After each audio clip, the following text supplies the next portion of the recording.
కాశ్యపాన్వయ సంజాతం నారసింహ పదాశ్రితం రామానుజ గురుం వందే పాణినీయపయోనిధిం. భాగవత సద్గోష్ఠికి సాదరంగా ఆహ్వానం పలుకుతూ పెద్దలకు దాసోహం సమర్పించుకుంటూ ఈ రోజు మన భాగవత పట్టణాన్ని కొనసాగించుకుందాం.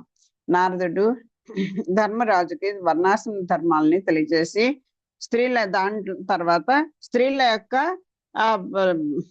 లక్షణాలను కూడా, స్త్రీలు ప్రవర్తించాల్సినటువంటి విధానాన్ని కూడా ఒక శ్లోకం ద్వారా తెలియజేస్తున్నారు. తరుణి తన ప్రాణ వల్లభు హరిభావముగా భజించి అతండున్ తాను సిరి కైవడి వర్తించును హరిలోకం నందు సంతతానందమునన్. తన కాంతుణ్ణి శ్రీ మహావిష్ణువుగా భావించాలి, తాను లక్ష్మీదేవిలాగా ప్రవర్తించాలి. ఇలా ఉంటే వాళ్ళిద్దరూ విష్ణులోకంలో నిత్యానందం అనుభవిస్తారు.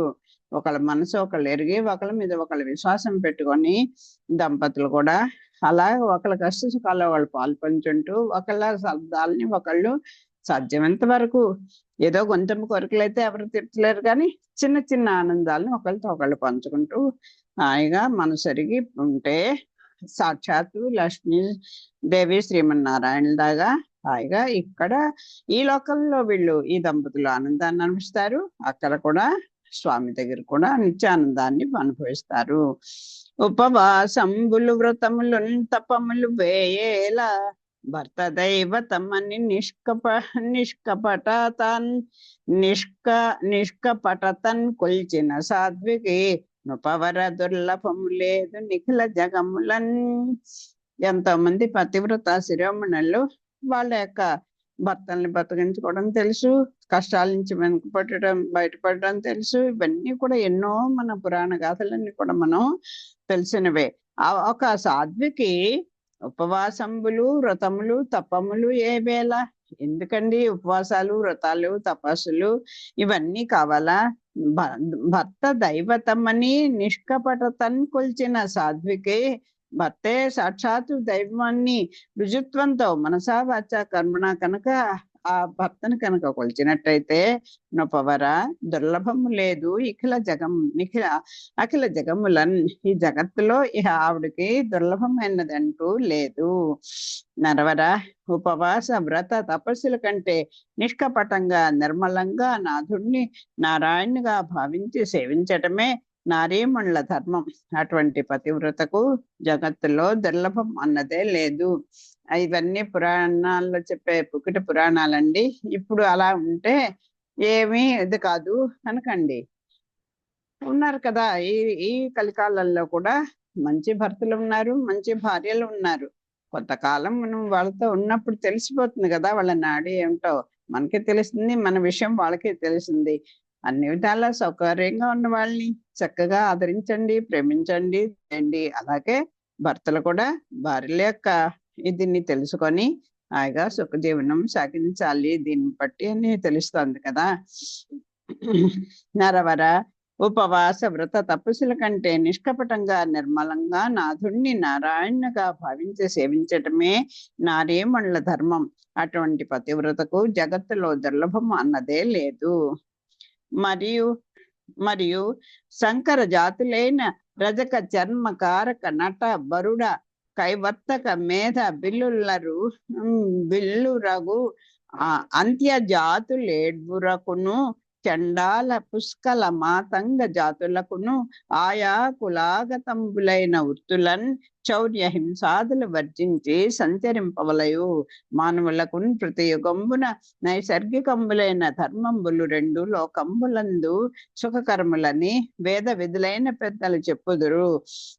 కారున దున్నెడు క్షేత్రంబులు అవుసెడు అందుంజల్లిన బీజంబులు నిస్తేజంబులై ఉండి లెస్సగా అంకురింపవు. నిరంతర ఘృతధార వర్షంబున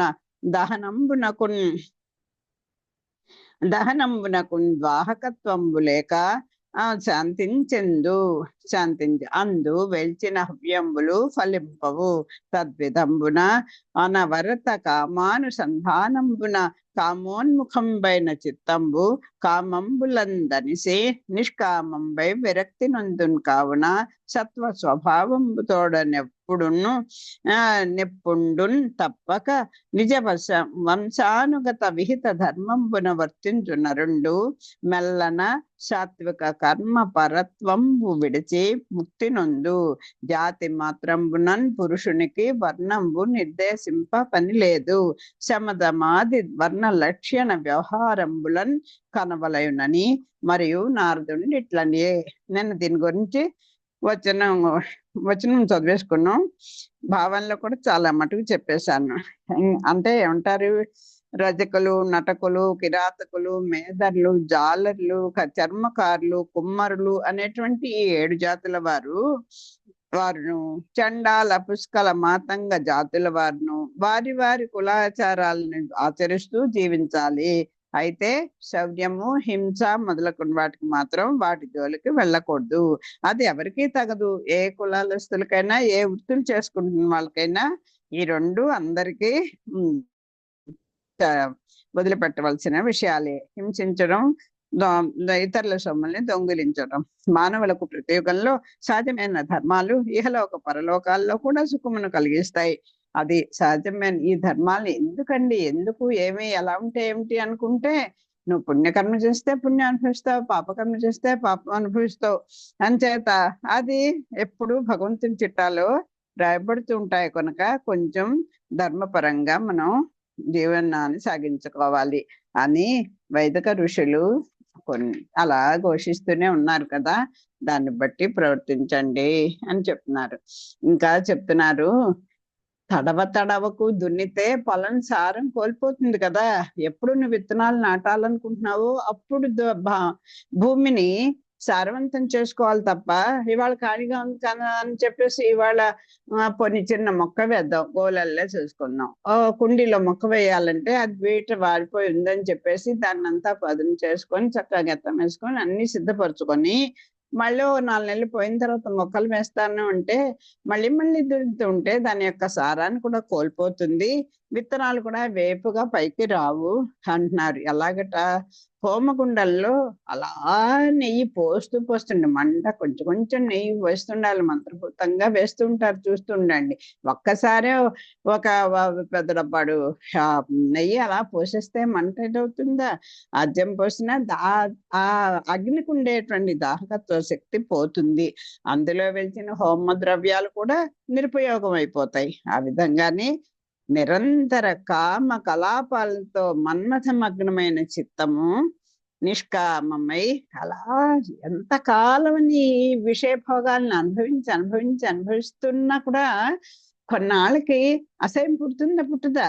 అదే పనిగా ఈ విషయ వాంఛల్ని ఒకటి కోరిక తిరిసరికి ఒకటి కోరిక ఒకటి అలాగా దాంట్లో నిమగ్నమైపోతే కొన్నాళ్ళకి వాటి ఎందు విరక్తే పుడుతుంది కదా. కాబట్టి పురుషుడు ఏం చేయాలి? సాత్విక భావంతో నియమానుసారంగా నిజ వంశాచారాలు నిర్వర్తిస్తూ ఉండాలి. ఏమండి, ఎంత చక్కని ఒక వ్యవస్థ మంది చూడండి. పెద్దలు ఏం చెప్తారు, ఏంటో ప్రతిదాన్ని, ఏమిటో ఈ చాదస్తాలు, ఏమిటో దీన్ని, పెళ్లికి ఒక ముహూర్తం, పెళ్లి చూపులకు ఒక ముహూర్తం, సంసారం చేసుకోవడానికి ఫస్ట్ నైట్లకు ఒక ముహూర్తం, ఇవన్నీ ఎందుకు పిచ్చి వాళ్ళే పెట్టారని మనం అనుకుంటామండి. కానీ ఆలోచిస్తే అంటే అండి మళ్ళీ ఒక వెర్రి వేదాంతం చెప్తారు, అడ్డుగా వధిస్తారు. ఎంతో ముహూర్తాలు చూసి ఎన్నో జాగ్రత్త పెట్టి ఆ పండిత ఆశీర్వచనాలు పొంది ఇదన్నీ చేస్తే మాత్రం ఆ పుట్టేవాడు ఎలా పుట్టాలో అలాగే పుట్టాడు కర్మను బట్టి. అంతేగాని దాన్ని ఎవడన్నా తిరగరాయగలరా అంటే, నువ్వు కనుక మాన్యువల్ ప్రకారంగా పెడితే నువ్వు కర్మను అనుభవించిన దాంట్లో కనీసం ఆ పుట్టిన పిల్లవాడినైనా నువ్వు ప్రేమగా చూసుకునే శక్తితో భగవంతుడు కలిగిస్తాడు ఆ ప్రేమని కూడా. అలా అవన్నీ మనం అసలు దృష్టిలో పెట్టుకోవాలండి. ప్రతి దానికి ముట్టాలి, ప్రతి దానికి చదస్తాలి, ప్రతి దానికి ఇదే అనుకుంటాం. సంతానం కలగడానికి, సంసారికంగా భార్యాభర్తలు కలవడానికి కూడా ఎంతో ఒక చక్కని పద్ధతిని కూడా ఏర్పాటు చేశారు భగవంతుడు. అలాగే వాటి ప్రకారం మనం వెళ్ళాం. ఇప్పుడు ఈ కలికాలంలో అయితే అసలు వీటి మీద పూర్తిగా నమ్మకాలు అసలు లేకపోయాయి వీళ్ళు పెద్దవాళ్ళందరూ చదువు. కానీ మరి పురాణ గాథలు చూస్తూ ఉంటే ఎంతో మంది సాయంత్రం వేళ చీకటి పడే వాళ్ళకి దంపతులు కలవాలని చెప్పేసి పట్టుదల పట్టడం. ఎన్నో కథల్లో మనం రాక్షసులు, అలాగే ఈ ఇంద్రగణ, ఈ ఏంటి శివగణాలు ఇవన్నీ కూడా సంచారం చేసే టైము సాయంత్రం వేళల్లో. ఆసరి సంధ్య వేళ నిద్రపోకూడదని, ఆసరి సంధ్య వేళ భార్యాభర్తలు కలవకూడదని ఎన్నో నియమాలు పెడితే వాటన్నిటిని కొట్టిపడేస్తాం. ఇవన్నీ అంటే ఎంత జాగ్రత్త పడినా మనకు వచ్చే తలనొప్పో కడుపు నొప్పో ఏదో ఇవన్నీ పోతాయా అంటే కొంచెం పోయే అవకాశం కూడా ఉంటుందండి. అయ్యో ఇంత ఇప్పుడు కనీసం మనకైనా సాటిస్ఫాక్షన్ ఉంటుంది. ఇప్పుడు ఎంతో కష్టపడి చదివాడు, దురదృష్టం ఆ టైంకి గుర్తు రాలేదు, పరీక్షలో పాస్ అవ్వలేపాడు, అనుకున్నట్టుగా అవలేపాడు, పోనీ అసలు పూర్తిగా ఇదైపోయాడు. అప్పుడు మనకి బాధ అనిపించదు, తల్లిదండ్రులు కూడా బాధ అనిపించదు, మనకు కూడా సెల్ఫ్ సాటిస్ఫాక్షన్ ఉంటుంది. అయ్యో మన శక్తి నుంచే కష్టపడ్డాం, ఏమిటో నా దురదృష్టం అనుకుంటాం. అది కూడా భగవంతుడు గుర్తుపెట్టి ఏమిటో ఏం తప్పు చేశాను, ఏం పొరపాటు చేశాను అని ఏంటి ముందు రాబోయే దానికి చిన్న జాగ్రత్త కూడా మనం పడమా చెప్పండి. అది దేనికే చిన్న ఉదాహరణ. నువ్వు అన్ని సవ్యంగా ఉన్నప్పుడు భగవంతుని కనుక దృష్టి పెట్టుకుంటే మనకు అసక్తత వచ్చినప్పుడు స్వామి ఎందుకు కాపాడుతాడు కదా. అలా చేసుకోండి. ఇప్పుడు ఇది ఎందుకు చెప్తున్నానంటే మనకు తెలుసు సాత్విక భావంతో నియమానుసారంగా నిజ వంశాచారాలను పాటించండి. అది నీ పెద్దలు, నీ కుటుంబంలో వేరే పెద్ద మాన్యుల్స్ అవన్నీ మాకు తెలియవండి, మీకైతే గురువులు ఉంటారు, ఎవడో చెప్తారేమో కానీ మాకైతే మాకు తెలియదు, ఏం చేస్తాం, మాకు ఏదో మాకు వచ్చినట్టు మేము బతుకుతున్నాం అనుకోకండి. మీ పెద్దలు ప్రతి కులంలో కూడా ఏ వృత్తి చేసుకుంటున్న వాళ్ళకైనా ఇదిగో మా పెద్దలు ఇలాగా అని చెప్పుకునే కుటుంబాలు కూడా ఉన్నాయి. నేను ఇప్పుడు ఈ సందర్భం వచ్చింది కన్నా చెప్తున్నాను. పెద్దల ఒక కుటుంబంలో ఆ తల్లిదండ్రులు పాటించినటువంటి ఒక సేవా వృత్తిని నేను గిరి ప్రదర్శన చేస్తున్నప్పుడు ఎవరో ఒక కళాసీట్ అతను బిహెచ్పి దేంటో ఎక్కడో కళాసి అతను నన్ను అకైపాల హైవే దగ్గర కలిశాడండి.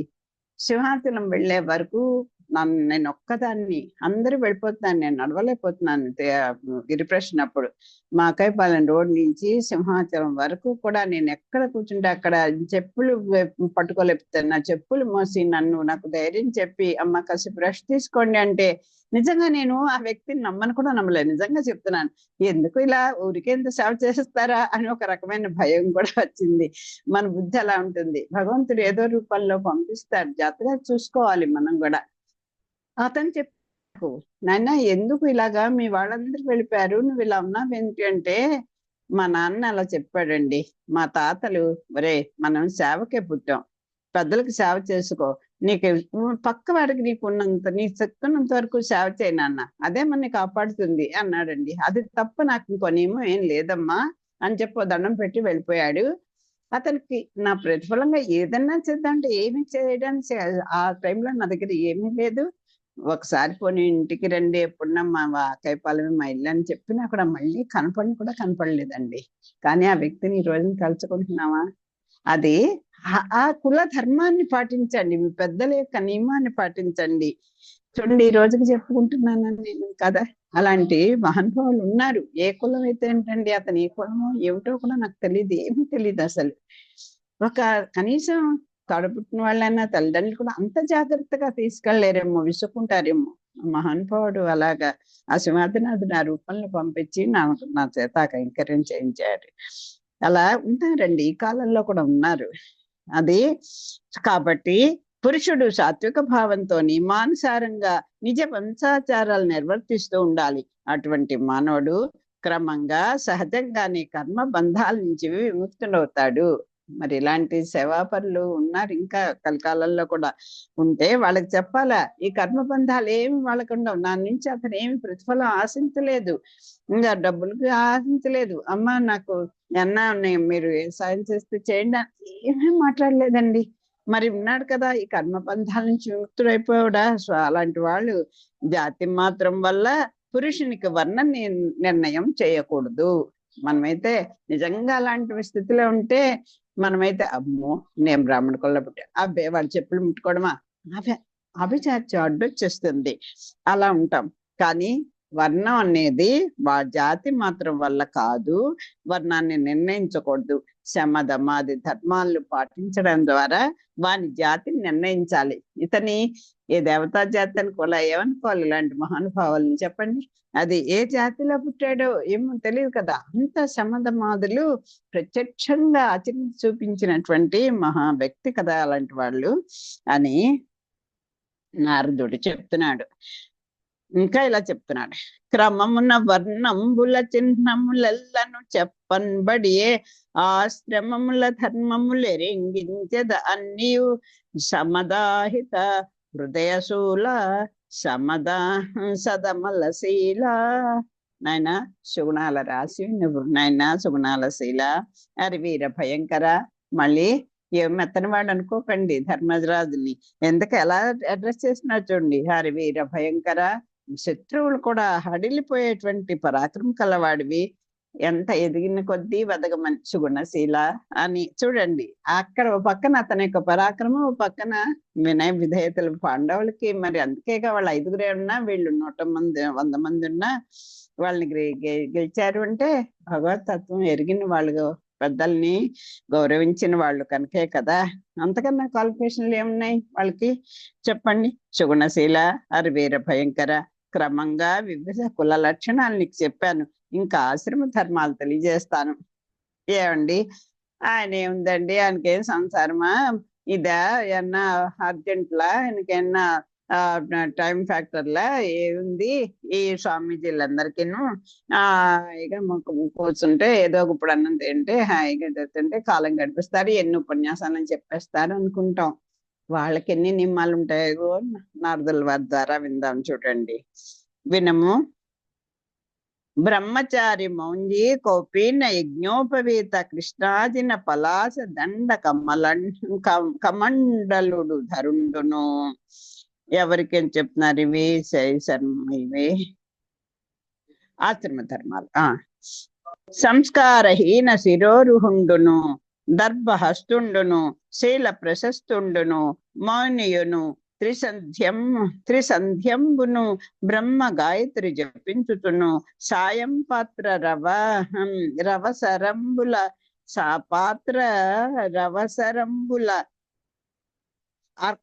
పావక గురు దేవతోపాసనంబులు చేయుచు గురు మందిరంబున కుంచని దాసుని చందమున భక్తి వినయ సౌమనస్యములు కలిగి వేదంబులు చదువుచు అధ్యయన ఉపక్రమ అవసానంబుల గురు చరణంబులకు నమస్కరించుచు రేపు మాపును విహిత గృహంబుల భిక్షించి భైక్షంబు గురువునకు నివేదించి అనుజ్ఞ కొని మిత భోజనంబు కావించుచు విహిత కాలంబుల ఉపవసించుచు అంగనలందు అంగనాసక్తులందున్ ప్రయోజన మాత్ర భాషణంబులు నర్చుచు గురు పరాంగనల వలన అభ్యంగ కేశ ప్రసాదన శరీరం తన మజ్జన రహస్య యోగంబులు వర్జించుచు గృహంబున నుండక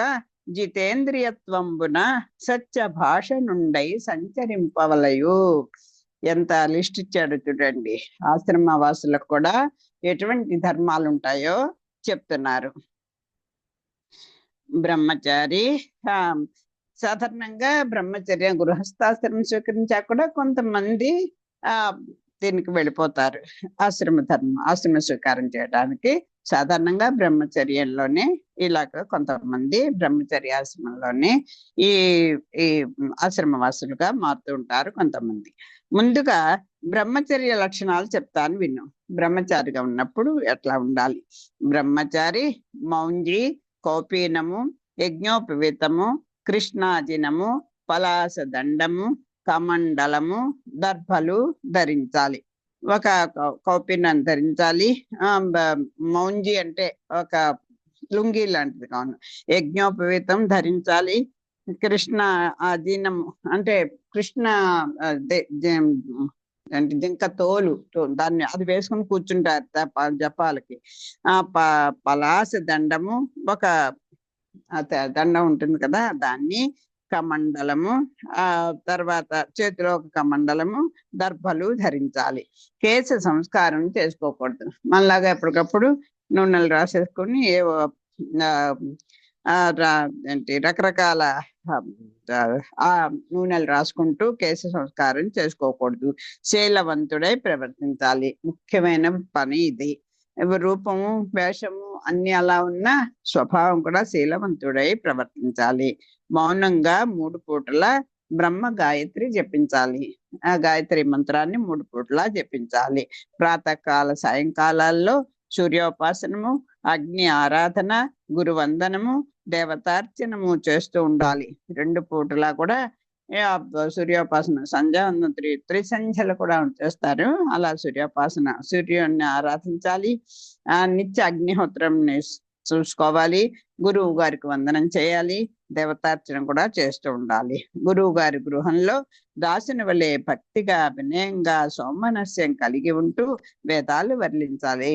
అది గురువు గారి గృహంలోనే ఉండేవాళ్ళు ఉండి, వాళ్ళకి దాసులుగా ఉండి, వాళ్ళకి భక్తిగా, వినయంగా, చక్కగా సౌమనస్యం కలిగి ఉంటూ వేదాలు వల్లి వేసుకోవాలి. అధ్యయనానికి ఆరంభంలోనూ చివరిలోనూ ఆచార్య దేవులకు పాదాభివందనం చెయ్యాలి. ఇది ఇప్పటికీ కూడా మనకి ఇది వరవడిగా చెప్తున్నారు. ఎవరన్నా పెద్దలు వస్తారు, రాగానే వాళ్ళకు ఒక్కసారి రాగానే దాసోహం పెట్టాలి. మళ్ళీ వాళ్ళు వెళ్ళిపోతుంటే మనం వెళ్ళేటప్పుడు కూడా పెద్దల యొక్క ఆశీర్వచనాలని మనం తీసుకోవాలి. ఉదయం సాయంకాలం మంచి గృహస్థుల నుంచి భిక్షాన్నం గ్రహించి గురువులకు నివేదించి వారి అనుజ్ఞతో మితంగా భుజించాలి.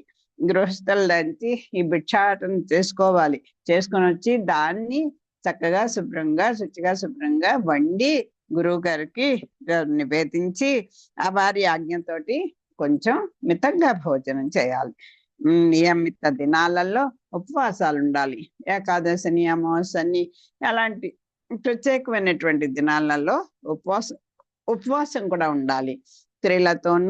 స్త్రీలోలురతోనూ అనవసరంగా సంభాషించరాదు. ఇంకా తోటి వాళ్ళు ఉంటారు, వాళ్ళు కొంచెం స్త్రీలోలత్వం కలిగి ఉంటారు. వాళ్ళతో హాస్యంగా మాట్లాడుతుండడం, వాళ్ళతో ఏదో జోక్స్లు వేస్తూ ఉంటుండడం, అలాంటి అనవసరంగా అలాంటి వాళ్ళతో అసలు మాట్లాడకూడదు. స్త్రీలతో కూడా చాలా తప్పు. అవసరం అయితేనే మాట్లాడాలి అని చెప్పారు కదా ఇక్కడ పైన.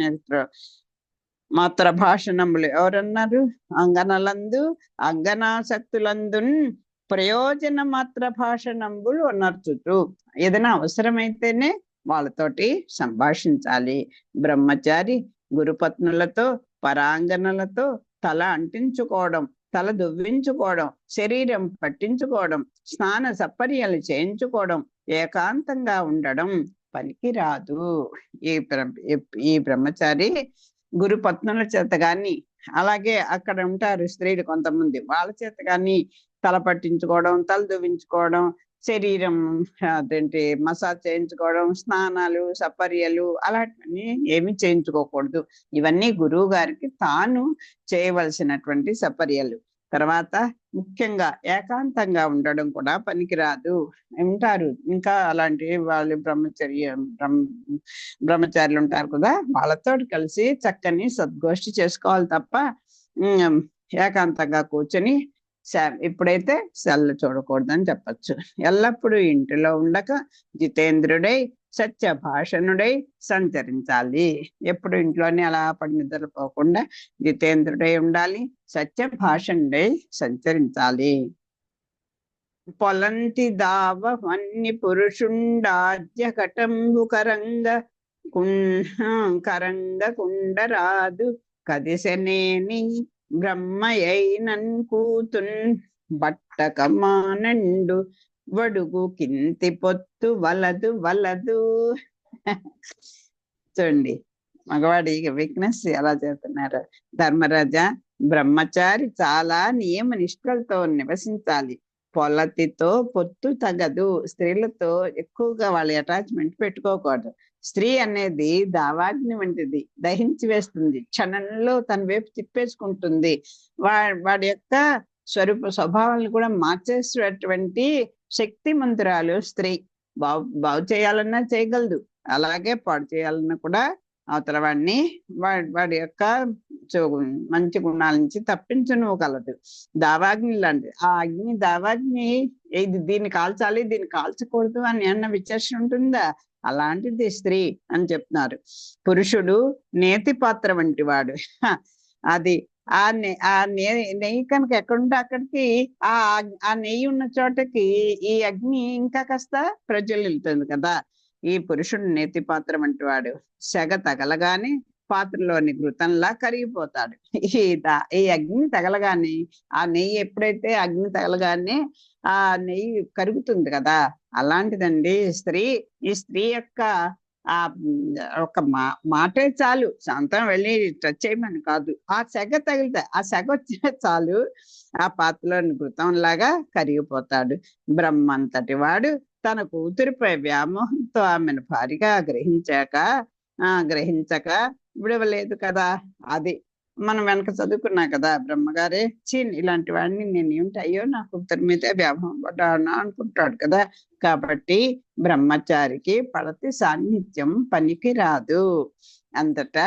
అదే అంటారు, అర్థాన్ని చూస్తే ఆ శవంలో ఉన్నవాడు కూడా లేచి కూర్చుంటాడు అని ఒక ఇది పెద్దలు చెప్తుంటారు.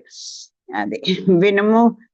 స్వరూప సంస్కారంబున దేహి బహిరింద్రియాదికంబైన అంతయు ఆభాస మాత్రంబుగా నిశ్చయించి ఎందాక జీవుండు స్వతంత్రుండైన ఈశ్వరుండుగా కుండు అంత తడవు అంగన ఇది పురుషుండనేననీయడి బుద్ధిమానుట కర్తవ్యంబు కాదు.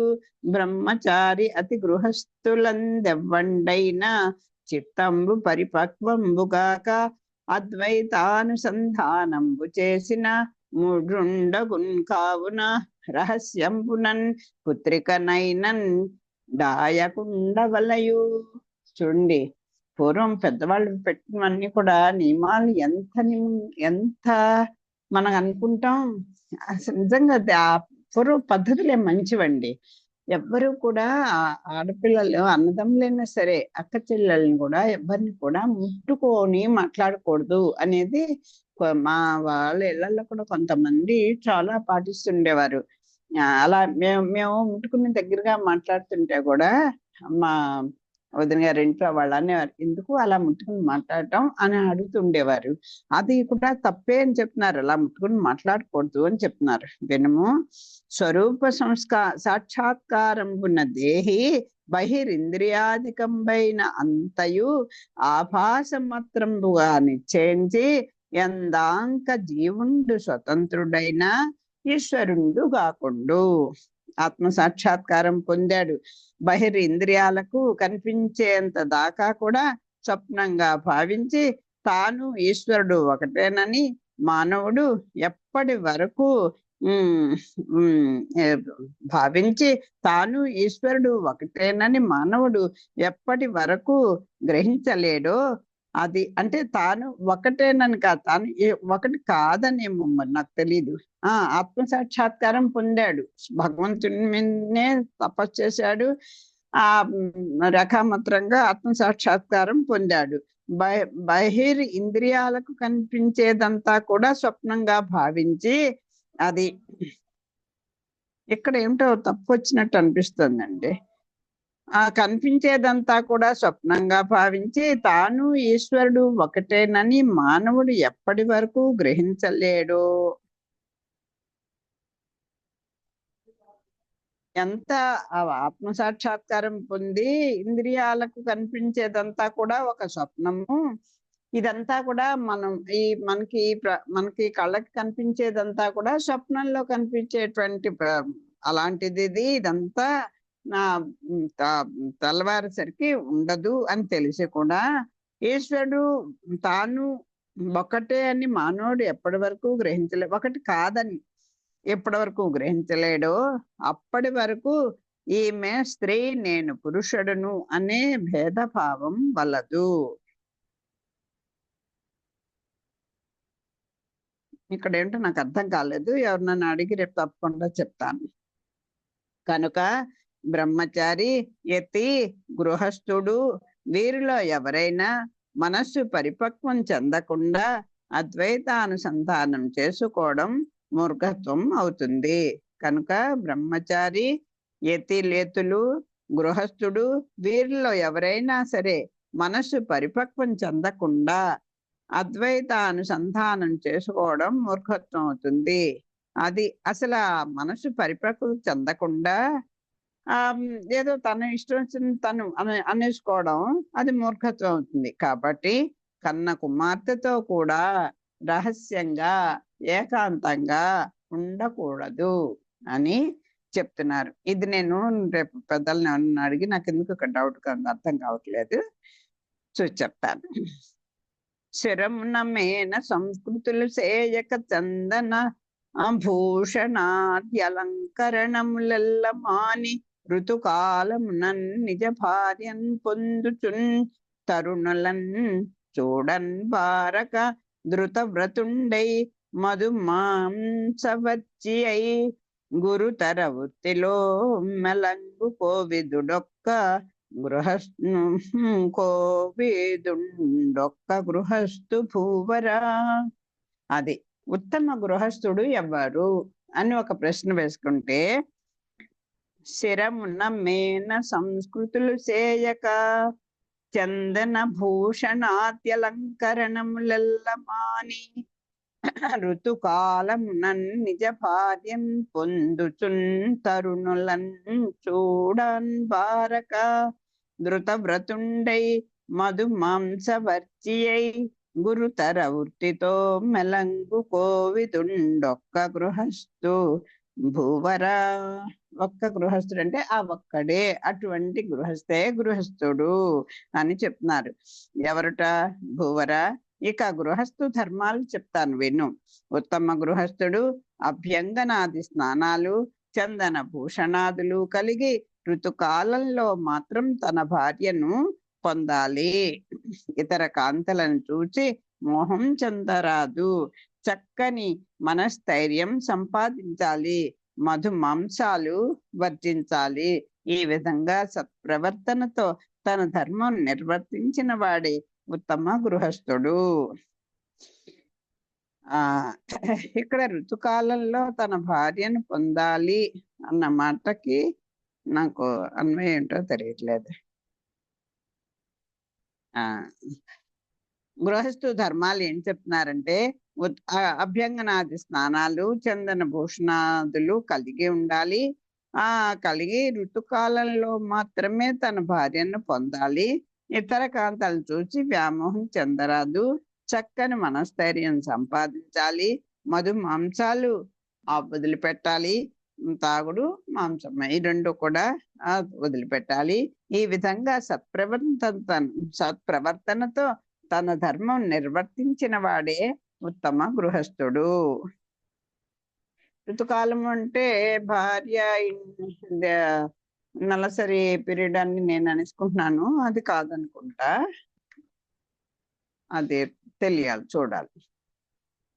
మరియు ద్విజుండు గృహస్థుండై గురువుల వలన ఉపనిషదంగ సహితంపైన వేదత్రయంబును పఠించి నిజాధికారానుసారంబుగా అర్థ విచారంబు చేసి తన బలంబు కొలంది గురువులకు అభీష్టంబుల సంగి గృహంబున నుండే వనంబున నుండే నైష్టికత్వంబునాశ్రయించి ప్రాణులతోడ జీవించుచు గురువు నందును అగ్ని ఎందును ఆత్మ ఎందును సర్వభూతములందును అచ్యుత దర్శనంబు చేయుచు ఇంద్రియ వ్యసనాది మగ్నుండు కాక ఎరుక గలిగి వర్తించుచున్ పరబ్రహ్మంబు నందు. ఈ రకంగా ఇలా ఉన్నటువంటి గృహస్థుడు పరబ్రహ్మమును చేరుకుంటాడు. ఎలా ఉండాలో ఇంకా చెప్తున్నారు. బ్రాహ్మణ గృహస్థుడు గురువుల వల్ల ఉపనిషత్తులు, శిక్ష, వ్యాకరణము, ఛందస్సు, నిరుక్తము, జ్యోతిషము, కల్పము అనేటువంటి 6 వేదాంగాలు ఇవ్వంటారు. ఈ వేదాంగాలతో సహా రుక్కు, యజు, సామ వేదాలు పఠించాలి. వేదాంగాల్ని కూడా గురువు గారి ద్వారానే నేర్చుకోవాలి. తన స్థాయికి తగినట్లుగా అర్థ విచారణ చేయాలి. అది మనకేదో మనకు తోచిన అర్థాలని మనం చెప్పుకోకుండా గురువు ద్వారా అర్థ విచారణ చేసుకుంటూ మన స్థాయి తగినట్టుగా దాన్ని అర్థం చేసుకోవాలి. యథాశక్తిగా గురువుల అభీష్టాలు నెరవేర్చాలి. గురువు గారి యొక్క కోరికలన్నీ నెరవేర్చాలి మనకి శక్తి ఉన్నంత వరకు. భవనంలో ఉన్నా వనంలో ఉన్నా నిష్ఠాగరిష్ఠుడై ఉండాలి. అబ్బాయి ఇక్కడ మాకు కుదరదండి, మాకు అది సంధ్యావందనం చేసుకోవడం ఇంకోళ్ళ ఇంటికి వెళ్తే కుదరదండి, లేకపోతే మా పారాయణలు కుదరవండి అనకుండా ఉన్నంతలో ఎలాగ మనం వాటిని నిత్య నైమిత కర్మల్ని చేసుకుంటూ ఉండాలి. వనంలో ఉన్న భవనంలో ఉన్న అన్ని చోట్ల కూడా నిష్ఠాగరిష్ఠుడై ఉండాలి. ఇతర ప్రాణులతో సహజీవనం సాగిస్తూ ముఖ్యంగా గురువులో, అగ్నిలో, ఆత్మలో, సర్వభూతాలలో అచ్యుతుణ్ణి దర్శించాలి. అంతటా వ్యాపించున్నటువంటి ఆ శ్రీమన్నారాయణ్ణి దర్శిస్తూ ఉండాలి. ఇంద్రియ లోలుడు కాకుండా ఈ విధంగా ఆత్మజ్ఞానంతో ప్రవర్తించిన గృహస్థుడు పరబ్రహ్మమును చేరుకుంటాడు. వినుము వన ప్రస్తునకు ముని కథితములైన నియమములు గలవు. వా చొప్పున వనగతుండై మలంగెడిగనుండు మహర్లోకమునకు గమనించునుపా. ధర్మజ తర్వాత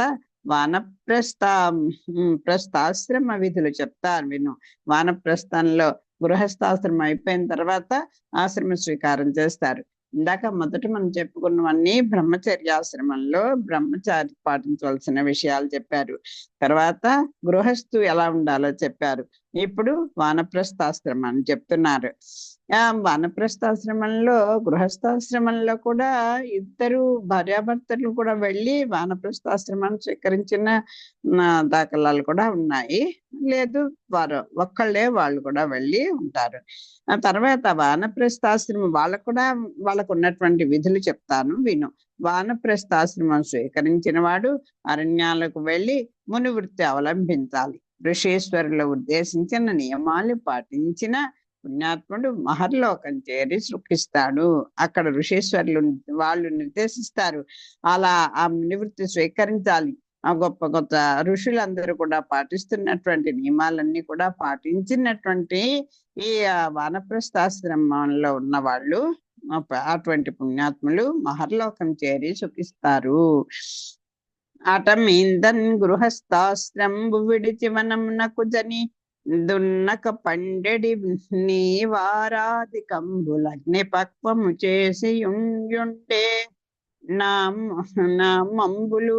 అట మీదన్ గృహస్థాశ్రంబు విడిచి వనంబునకు జని దున్నక పండెడి నీ వారాది కంబులగ్ని పక్వంబు చేసి ఉండే నా మంబులు చేసి ఉండే అర్క పక్వంబులైన ఫలాదులుండే భక్షించుచు వన్యాహారంబులు నిత్యకృత్యంబులైన చెరుపురోడాశంబుల నర్చుచున్ ప్రతిదినంబును పూర్వ సంచితంబులు పరిత్యజించి నూతన ద్రవ్యంబులు సంగ్రహించుచు అగ్ని కొరకున్ పర్ణశాల